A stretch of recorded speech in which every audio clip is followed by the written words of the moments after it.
필요한 것은 오직 하나님의 말씀인 줄 믿습니다. 성경의 주인공은 누구일까요? 바로 하나님이시죠. 성삼위 하나님이 주인공이시기 때문에 우리는 성경 말씀 가운데에 하나님, 예수님, 성령님을 중심으로 말씀을 보아야 합니다. 무엇보다도 내가 말씀을 읽는 것이 아니라 말씀이 나를 읽도록, 말씀이 나를 조명하시도록 우리는 나 중심, 내 생각, 내 뜻, 내 판단, 내 경험에서 벗어나서 오직 주님 중심으로, 말씀 중심으로 바라봐야 하는 줄 믿습니다. 특별히 오늘 말씀을 살펴보니 예수님께서 나오시는 말씀인데요. 오늘은 예수님 중심으로 말씀을 한번 나누어 보고자 합니다. 예수님께서 공생애 가운데에서 다양한 사역을 하셨는데요. 오늘은 특별한 사역 가운데 일을 행하셨습니다. 어떤 사역인지 21절을 보니까 예수님께서 거기서 나가사 두로와 시돈 지방으로 들어갔다라고 말씀하고 계십니다. 먼저 지도를 한번 볼까요? 두로와 시돈 지역을 살펴보기 전에 제가 아래쪽에 동그랗게 빨간 것으로 이렇게 동그라미를 해놨는데 맨 아래쪽에 혹시 보이시나요? 어디죠? 게네사렛입니다. 게네사렛이에요. 거기가 처음에 어디인가? 21절에 거기서 나가서라고 되어 있거든요. 그런데 그 거기서가 어딜까 찾아봤더니 바로 성경에는 게네사렛이라는 동네로 되어 있었습니다. 그런데 이 지도상으로 보니까 예수님께서 거기 바로 게네사렛에서 두로와 시돈으로 이렇게 이동하셨다라는 것을 우리가 볼 수 있는데요. 이 게네사렛을 먼저 살펴보시면 게네사렛은 갈릴리 호수의 북서쪽 해안에 위치한 비옥한 평야 지역입니다. 고대 이스라엘에서 농업과 어업의 중심지로 잘 알려져 있습니다. 예수님께서는 이 지역을 지나실 때 많은 병자들을 고치셨는데요. 우리 마태복음 14장 36절 말씀을 함께 읽겠습니다. 다만 예수의 옷자락에라도 손을 대게 하시기를 간구하니 손을 대는 자는 다 나음을 얻으니라. 아멘. 예수님의 옷에 손만 대어도 치유되는 역사가 일어납니다. 이렇게 게네사렛이라는 곳에서는요, 기적과 치유 사역의 무대로서 아주 중요한 의미를 지니고 있습니다. 그런데 예수님께서 이 게네사렛 지역을 벗어나셔서 두로와 시돈 지방으로 들어가셨다는 것입니다. 여러분, 우리가 성경을 읽을 때는요, 장소가 정말 중요합니다. 장소는 문맥과 배경을 제공해주고 문화적, 역사적 이해를 돕습니다. 그리고 장소는 상징성과 신학적 메시지를 담고 있습니다. 자, 예를 들어서 우리가 잘 알고 있는 예루살렘을 보겠습니다. 예루살렘은 다윗 왕이 정복한 이후 이스라엘의 수도이자 또 하나님의 언약궤가 봉헌된 성전의 위치이죠. 이렇게 구약에 등장하죠. 그리고 동일하게 신약에서는 예수님의 순환과 부활, 그리고 초대교회의 중심지가 됩니다. 이렇게 같은 장소라도 하나님께서 그곳 가운데에 신학적인 의미, 또 주님이 주시고자 하는 그런 메시지가 담겨 있는 것이죠. 성경은 이러한 장소의 중요성이 참 많이 등장합니다. 자, 그렇다면 이제 우리 본문의 두로와 시돈 지방, 예수님께서 사역을 하실 때 그냥 하시는 우연은 아무것도 없죠. 반드시 이유가 있습니다. 그렇다면 이 두로와 시돈 지방은 뭔가 특별한 것이 있을 것 같은데요. 우리 지도를 다시 한번 보실까요? 이 지도상으로 보면요, 이 두로와 시돈, 조금 큰 지도로 봐주시면요, 이 두로와 시돈은요, 이스라엘 지역이 아닙니다. 자, 이곳은 어느 지역이냐면요, 녹색 글씨, 녹색으로 밑줄 친 지역이 보이십니까 혹시? 어디라고 되어 있죠? 페니키아 지역입니다. 이 페니키아 지역은 고대 항구 도시로서 지금의 레바논에 해당합니다.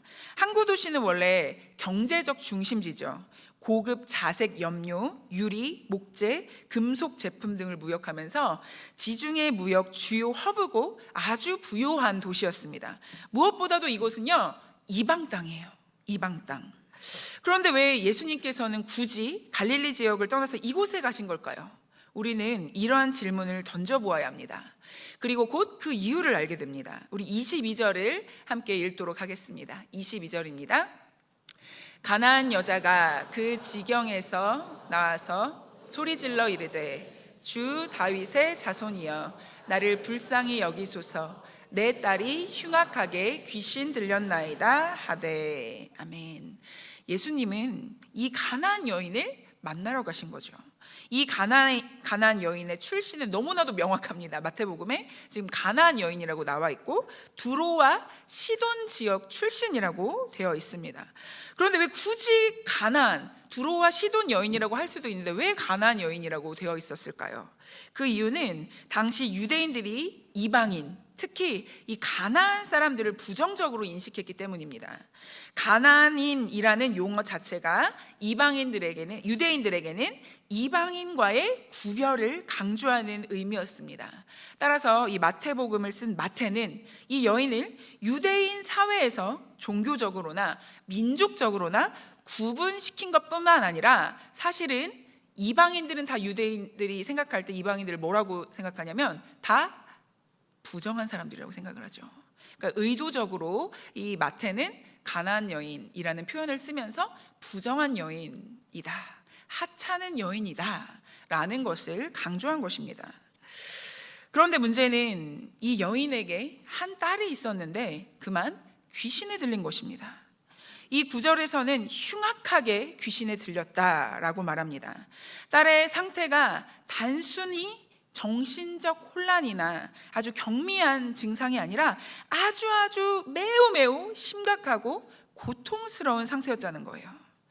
우리 사람들은 사실 단순한 육체의 아픔만 있어도, 두통만 있어도 고통스러워합니다.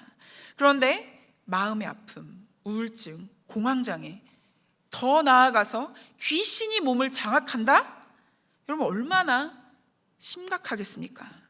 본인도 괴롭고 옆에서 지켜보는 가족들도 괴롭고. 그런데 문제는 나의 자녀가 심각한 귀신 들림 속에 놓여 있다면 여러분 얼마나 처절할까요? 그래서 우리가 이 본문을 읽은 것처럼 그녀는 예수님을 향해서 소리를 지릅니다. 소리질러라는 이 문구는 헬라어 의미로 보면 더 간절해요.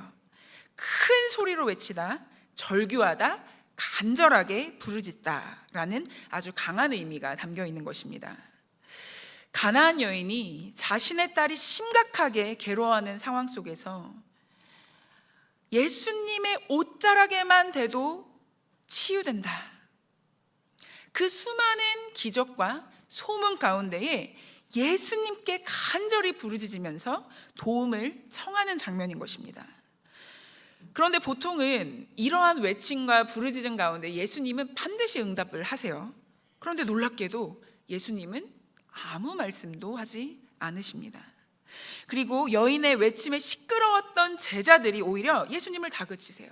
우리 23절을 한번 같이 읽어볼까요? 23절입니다. 예수는 한 말씀도 대답하지 아니하시니 그 여자가 우리 뒤에서 소리를 지르오니 그를 보내소서. 아멘. 하도 뒤에서 소리를 지르면서 애걸복걸하니까 아니 예수님 빨리 그 여자의 원을 들어주시고 보내십시오, 이렇게 이야기를 하는 것이죠. 그러나 예수님은 더 충격적인 말씀을 하십니다. 우리 그 다음 절 함께 읽습니다. 24절입니다. 예수께서 대답하여 이르시되 나는 이스라엘 집에 잃어버린 양 외에는 다른 데로 보내심을 받지 아니하였노라 하시니. 아니 예수님이 어떻게 이런 말씀을 하실 수 있을까요? 사랑의 예수님이시잖아요. 구원의 예수님이시잖아요. 이 세상에 죄를 지고 십자가에 못 박히신 예수님, 그 예수님께서 어떻게 이렇게 냉정하게 차갑게 그리고 나와는 상관없다라고 이야기하셨을까요? 그런데 우리는 이 앞뒤 문맥을 살펴보면 예수님께서 이렇게 하신 이유를 추측할 수가 있습니다. 하나님께서 우리에게 상상력을 주셨잖아요. 너무 과하면 안 되지만 적당한 상상력을 통해서 우리는 이 성경 본문을 통하여서 예수님의 마음을 읽을 수 있습니다. 자, 여러분 다시 본문에 집중해 보십시오. 예수님이 지금 어느 지역에 계시지요? 두로와 시돈입니다. 원래 예수님께서는 유대 지방 그리고 사마리아, 갈릴리 이렇게 이스라엘 지역을 벗어나셔서 사역한 적이 거의 없으십니다. 그런데 놀랍게도 예수님의 선택으로 예수님께서 직접 두로와 시돈으로 가신 것입니다. 이방 땅에 가신 것이에요. 자, 그렇다면 예수님께서 왜 이곳에 가셨죠? 이 여인을 만나기 위해서죠. 제자들을 모집하러 제자들이 있는 곳으로 예수님은 가셨습니다. 사마리아 수가성에 이 여인을 만나러 예수님이 가셨듯이 귀신 들린 자를 일부러 찾아가서 그 귀신을 내쫓으신 것처럼 예수님은 두로와 시돈에 이 가나안 여인을 만나러 가신 거예요. 여인은 예수님을 만나게 되고 예수님은 이 여인을 만나러 일부러 가셨지만 이렇게 냉정하게 말씀하고 계시는 것이죠. 그러니 당연히 이 예수님의 말씀에는 의도가 있는 것입니다. 자, 그렇다면 예수님은 왜 이렇게 냉정하게 이 여인의 청을 거절하신 걸까요? 두로와 시돈을 가서 일부러 이 여인을 보러 가신 것이라면 당연히 이 여자의 소원을 들어주셔야 되는데 그게 당연한 예수님의 모습인데 예수님은 이 여인의 청을 거듭 거절하셨습니다. 아무리 시끄럽게 떠들며 예수님, 예수님 도와주십시오, 고쳐주십시오 이렇게 이야기해도 예수님은 모질게 말씀하시면서 내가 이방인에게는 사역하지 않겠다라고 말씀하고 계십니다. 그런데 더 충격적인 장면이 나타납니다. 예수님께서 뭐라고 말씀하셨는지 26절을 한번 읽어볼까요? 26절입니다. 대답하여 이르시되 자녀의 떡을 취하여 개들에게 던짐이 마땅하지 아니하니라. 주님, 예수님을 의지해서 간절히 도와달라고 하는 그 여인에게 예수님은 불쌍히 여기시기는커녕 자녀의 떡을 개들에게 던지지 않는다고 말씀하십니다. 그 여인을 지금 뭐라고 얘기하시는 거예요? 개라고 이야기하시는 거예요. 사실 이 구절은 많은 성도들이 읽을 때 불편함을 느껴요. 아니, 너무 모욕적이지 않습니까? 우리가 그 나라 당시의 문화를 몰라도요, 아니 사람 보고 개라니요, 지금 들어도 너무나 모욕적입니다. 이 여인은 얼마나 당황스러울까요? 그리고 사실 예수님께서는 스스로 사실 모순적인 말씀을 하고 계세요. 무슨 얘기냐면 마태복음 8장 5절부터 13절까지는 백부장의 하인을 치유하시거든요. 근데 그는 이방인이었어요. 또 마태복음 8장 28절에서 34절은 가다라 지역에서 귀신 들린 사람을 치유하십니다. 이 역시 이방 지역에 사는 사람입니다. 누가복음 17장 11절에서 19절에서는 10명의 나병 환자를 치유하셨는데 그 중에 한 사람은 사마리아인이에요. 사마리아인은 다 아시지만 유대인과 이 사마리아 사람이 절대적으로 어울릴 수 없지 않습니까? 유대인은 사마리아인을 개처럼 취급합니다. 이렇게 이미 사실은 이방인을 낳게 하신 많은 일들이 있었는데 왜 이 여인에게는 하필이면 모질게 나는 너를 선택하지 않았다 이렇게 말씀하고 계신 걸까요? 이러한 예수님의 표현은 우리는 그 뒷부분을 보면 알겠지만 사실은 이 여인의 믿음을 끌어내시기 위한 의도적인 시험이자 대화의 흐름 속에 나온 비유적인 표현이죠. 예수님은 그녀를 실제로 업신 여기신 것이 아니라 오히려 그녀의 믿음을 드러내기 위한 장면입니다. 그리고 이 여자는 예수님의 마음에 합한 듯이 이렇게 대답합니다. 우리 27절을 함께 읽겠습니다. 27절입니다. 여자가 이르되 주여 올소이도마는 개들도 제 주인의 상에서 떨어지는 부스러기를 먹나이다 하니. 사실 가나안 여인, 이 두로와 시돈 지역에 사는 여인이지 않습니까? 이 많은 학자들이 이 여인을 어떻게 보냐면 부자로 봅니다. 왜냐하면 이 두로와 시돈 지역이 굉장히 부유한 지역이었거든요. 물론 뭐 다 잘 살지는 않았겠지만 아무래도 그 지역의 특성상 가난하지는 않았을 것으로 봅니다. 또 부한 것을 넘어서 세상적으로 어느 정도 위치, 지위, 명예 이런 것들을 누리고 있을 것이라 이렇게 학자들은 추정을 합니다. 이런 것을 보았을 때 이 여인은 예수님 앞에서 무엇을 던진 걸까요? 자신의 체면, 자신의 명예, 자신의 부, 자신의 모든 자존심까지, 나의 모든 것을 던지고 모욕을 주시는 그 예수님 앞에 간절히 나아간 곳입니다. 예수님, 저는 개와 같습니다. 개가 주인을 바라보듯이 저도 주인만 바라봅니다. 주님만 바라봅니다. 저는 자격이 없습니다. 저는 자격이 없습니다. 그러나 은혜는 넘치지 않습니까? 그 부스러기의 은혜라도 저에게 주십시오. 이것은 부스러기 은혜입니다. 여인이 말한 이 부스러기도 은혜가 된다는 이 고백은 하나님의 놀라운 은혜를 말하고 있는 것이죠. 그 부스러기 은혜라도 주실 것을 신뢰하며 그 여인은 간절히 예수님께 엎드린 것입니다. 그러자 예수님께서는 이 여인에게 이렇게 말씀하십니다. 우리 28절 같이 읽겠습니다. 이에 예수께서 대답하여 이르시되 여자여, 내 믿음이 크도다. 내 소원대로 되리라 하시니 그때로부터 그의 딸이 나으니라. 아멘. 예수님은 이미 그 여인의 믿음을 미리 아셨죠. 그리고 그 여인의 대답과 함께 그 여인의 믿음을 칭찬하셨습니다. 그리고 놀랍게도 예수님의 그 말씀이 떨어지자마자 그 여인의 딸이 낫는 놀라운 역사가 일어납니다. 또 예수님께서는 이 일을 통하여서 이 이방 여인을 통하여 복음이 유대인을 넘어서 모든 민족에게 열려 있다는 것을 제자들에게, 또 지금 앉아있는 우리들에게 확인시켜 주시는 것이죠. 자, 그렇다면 여러분, 오늘 본문에서 예수님 중심으로 다시 말씀을 살펴보겠습니다. 여러분, 예수님이 하신 일이 무엇입니까?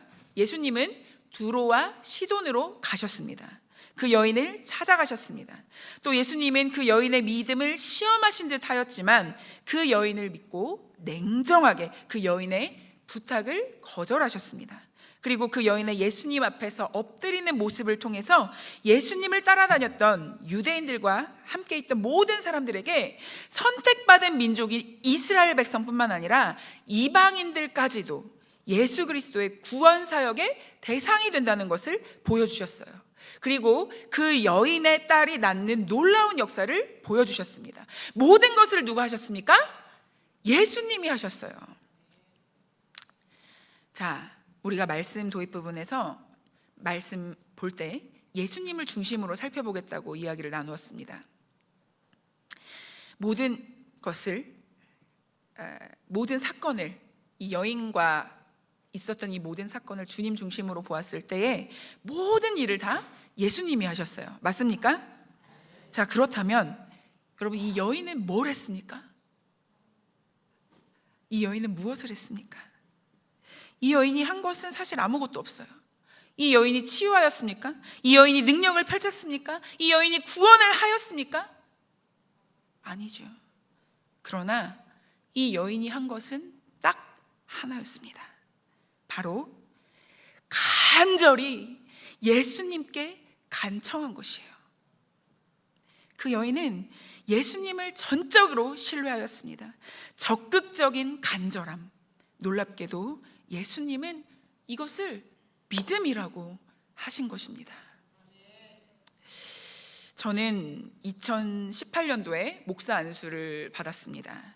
이제로부터 한 7년이 지나고 8년 차, 이제 교육 전도사 시절까지 하면 약 15년 정도의 시간이 흘렀는데, 이 목사 안수를 받은 이때에 정말 저는 재미있는 일을 하나 겪었어요. 목사 안수를 받은 그 다음 날에 어떤 성도님이 저에게 찾아오시는 거예요. 그래서 모임 때문에 일단 먼저 만난 것이긴 한데 잠깐 목사님 일로 와보라는 거예요. 그래서 무슨 일이시냐 이렇게 여쭤보고 조용한 방으로 이제 들어갔습니다. 그래서 어리둥절하고 있는데 갑자기 그 성도님이 저에게 이렇게 얘기를 하시는 거예요. 목사님, 저 안수기도 좀 해주세요, 이러시는 거예요. 제가 목사 안수를 받은 지 얼마 만에? 하루 만에요. 그래서 저는 너무 당황을 했습니다. 아니 권사님이셨거든요. 권사님, 저 어제 안수 받았어요. 이렇게 말씀을 드렸어요. 그런데 그 권사님께서 이렇게 말씀하셨어요. 그러니까요, 지금 영빨이 제일 세시잖아요. 저는 처음에 이게 무슨 얘기인가 싶었어요. 그리고 어찌저찌 해서 정신없이 이제 기도를 해드렸습니다. 그리고 얼마 지나지 않아서 그 권사님께서 무슨 의도로 그 기도를 해달라고 하셨는지 깨닫게 되었어요. 여러분 혹시 아시는 분 계십니까? 이러면 좀 의심을 해봐야 되는데, 아까 많이 웃으시던데. 예. 저는 전혀 몰랐는데 나중에 누가 얘기해 주시더라고요. 나중에 누가 얘기해 주셨어요. 알고 보니까 신내림을 받은 초짜 무당, 그 무당들이 처음 신내림을 받은 즉시 제일 심기가 좋다고 하는 거죠. 예. 예. 근데 문제는 그걸 누구한테 적용을 시켰어요? 목사에게 적용을 시킨 겁니다. 그것도 참 어처구니가 없었습니다. 여러분 다 아시겠지만 우리 기독교는 그런 거 절대 없습니다. 기독교와 샤머니즘을 혼합해서는 생각도 하지 마시고 믿지도 마시길 바랍니다. 성도 중에서는 기도나 안수를 영적인 능력처럼 보면서 무속적인 신비주의와 혼동하는 경우가 있어요. 그러나 기독교 신앙에서는 모든 능력은 누구에게 나오죠? 하나님께만 나오는 거예요. 기도자는 오직 통로일 뿐입니다. 그런데 제가 이렇게 목사의 직분을 받고 나서 다양하게 성도님들과 함께 기도할 일이 있었어요. 그러면서 참 놀라운 일들을 많이 경험했습니다. 어떤 분은요, 함께 기도하고 막 일이 풀렸다고 신나서 막 저에게 막 간증을 해주시는 거예요. 그리고 어떤 분은 하나님께서 말씀을 주셨다고 놀라워하기도 하고 아주 다양한 기도 응답을 받았습니다. 그런데 정말 이상하게도 이렇게 다양한 기도 응답이 있었음에도 불구하고 어떤 분들은 목사님, 기도를 해도 잘 모르겠어요. 아무 일도 일어나지 않습니다. 이렇게 또 이야기하시는 분도 계시더라고요. 그래서 저는 참 의아했습니다. 아니 이게 도대체 무슨 일이지? 어쩔 때는 하나님이 응답하시고 어쩔 때는 하나님이 응답을 안 하시고, 아니 이게 도대체 뭘 의미하는 걸까? 이렇게 고민이 되어지더라고요. 그러면서 깊이 고민하고 경험하고 또 기도하였습니다. 물론 기도 응답으로 하나님께서 침묵을 하실 때도 있습니다. 기다려야 할 때도 있고, 물론 어느 때는 일방적으로 아주 강하게 역사하실 때도 있습니다. 여러모로 참 다양하게 응답하십니다. 그런데 제가 이런 일들을 경험으로 해서 또 성경을 근거로 하여서 보통의 일반적인 공통점을 발견했어요.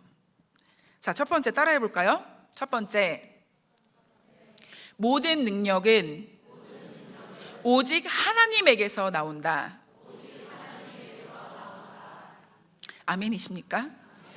여러분, 그 어떤 능력이라도 모든 능력은 다 하나님이 하시는 일이에요. 물론 하나님께서 선물을 주시죠. 은사를 주십니다. 그러나 그 은사를 주신 분이 누구세요? 하나님이십니다. 사람이 하는 게 절대 아닙니다. 사람은 그저 통로예요. 이것을 반드시 기억하시기 바랍니다. 그리고 두 번째, 우리 같이 읽어볼까요? 두 번째입니다. 하나님께서는 간절한 사람의 기도를 들으신다. 아멘. 여러분, 하나님은요 간절한 사람의 기도를 들으시더라고요.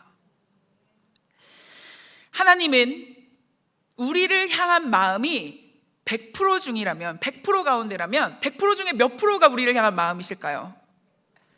100%죠. 왜 그렇습니까?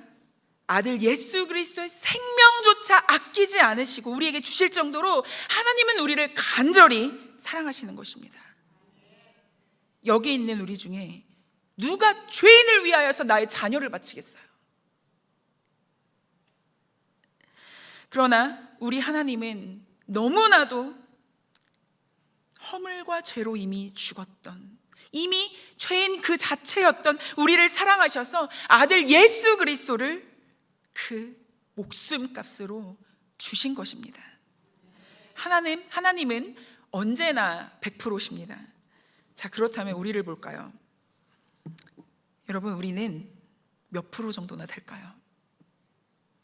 어느 때는 50%, 어느 때는 70%, 어느 때는 20%.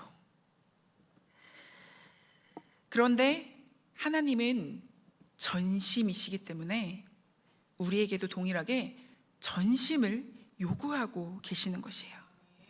우리 잠언 8장 17절 말씀을 한 목소리로 읽겠습니다.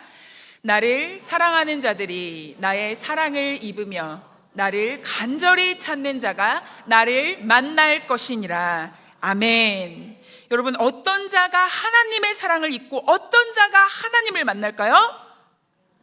간절히 주님을 찾는 사람, 하나님을 사랑하는 자, 하나님을 간절히 찾는 자, 바로 그 사람이 하나님의 사랑을 입고 하나님을 만나는 것입니다.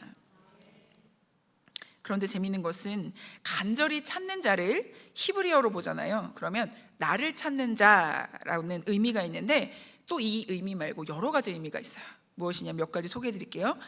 이른 아침에 찾다, 새벽에 찾다, 열심히 간절히 찾다. 여러분, 아침 일찍부터 우선순위로 하나님을 간절히 열심히 열정을 다해 찾을 때 우리 하나님께서 만나 주실 줄 믿습니다. 그런데 사실 오늘 본문뿐만 아니라 응답받은 성경의 수많은 인물들을 여러분 보십시오. 그들의 모습은요, 하나같이 간절함이에요. 간절함.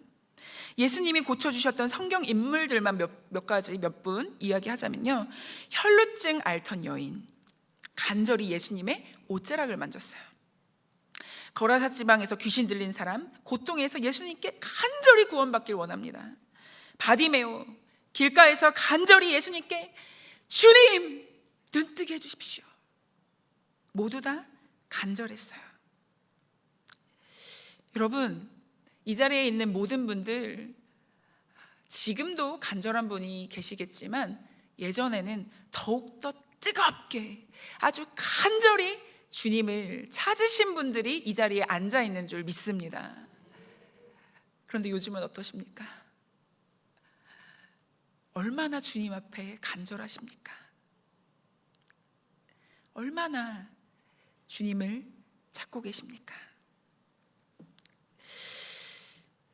제가 오늘 말씀 제목을 처음에는 우리가 해야 하는 것 이렇게 정할까 고민을 하다가 기도하다가 내가 해야 하는 것 이런 제목으로 붙였습니다.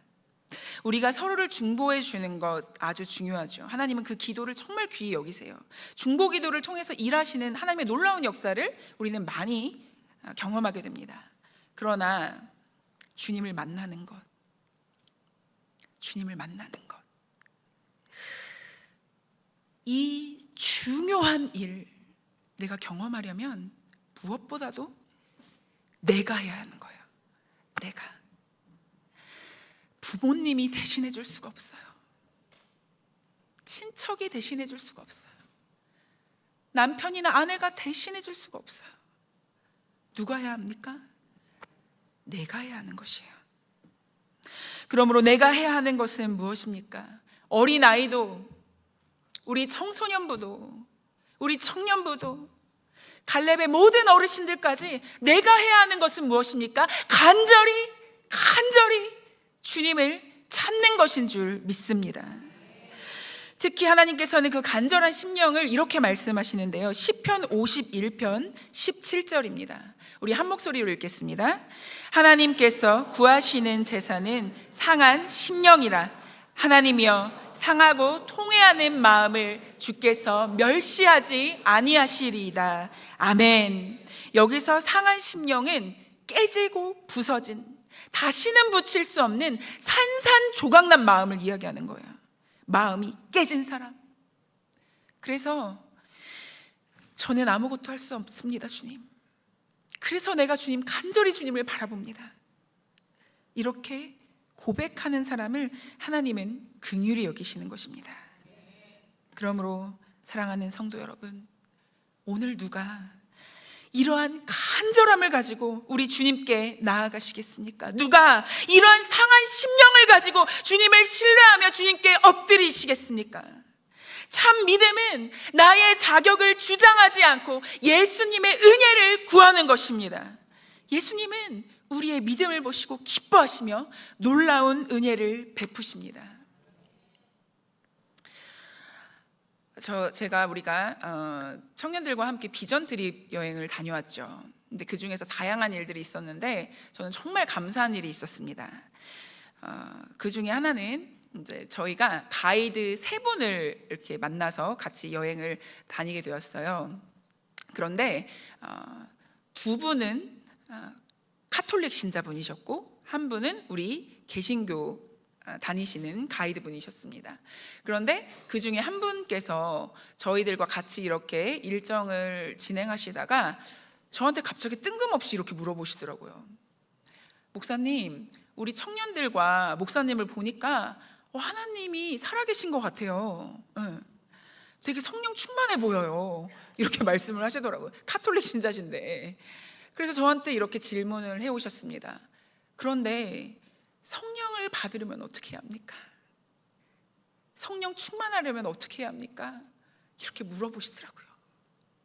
저는 너무 감사했어요. 야, 놀랍다. 하나님이 하시는 일이 어떻게 이런 질문을 할 수 있을까? 그런데 제가 뭐라고 대답했을까요? 성령을 주시는 것도 하나님이시고 성령 충만하게 하시는 것도 하나님이십니다. 그러니까 우리가 할 것은 간절히 하나님을 구하는 것밖에 없어요. 이렇게 말씀을 드렸어요. 그리고 그분에게 기도를 해드리고 정말 놀랍게 또 복음을 전하고 또 간절하게 끝까지 주님 만날 때까지 주님 붙드시라고 권면을 해드리면서 이렇게 헤어지게 되었습니다. 그분은 나중에 성령님을 만날까요? 못 만날까요? 아멘입니다. 지금은 성령님이 누구신지 모르고 성령 충만함을 경험한 적이 없더라도 간절함 가운데 나아가다 보면 당연히 하나님 만나주시지 않으시겠습니까? 이 자리에 있는 우리 모두 동일한 마음으로 주님 앞에 나아가길 원합니다. 주님을 만났더라도 지금 이 순간, 지금 현재 주님을 간절히 사모하시며 간절히 주님 만나기를 소망하여 하나님이 기뻐하시고 하나님과 연합하여 하나님이 주시는 평강 가운데 거하는 우리 모두가 되길 주님의 이름으로 축원드립니다. 우리 함께 찬양하시고 기도하겠습니다.